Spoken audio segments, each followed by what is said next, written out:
We'll guide you through how to create a website with Wix. If you find this helpful, consider subscribing and liking the video. First, go to the Wix website using your desktop browser.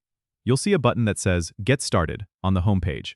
Click on that, and you'll be prompted to sign up. You can either sign up with your email or use a social media account for quicker access. Once you've signed up, Wix will ask you a few questions about what type of website you want to create. This helps tailor the design options to fit your needs. After answering the questions, you'll be taken to the template selection page.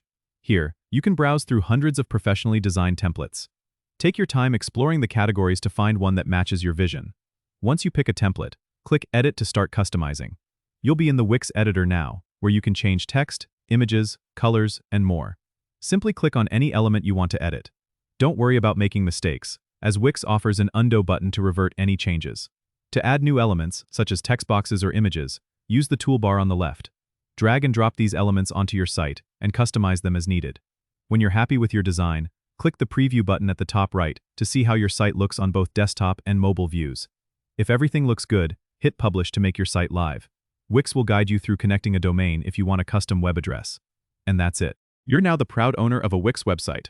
Don't forget to subscribe and comment if this helped you out.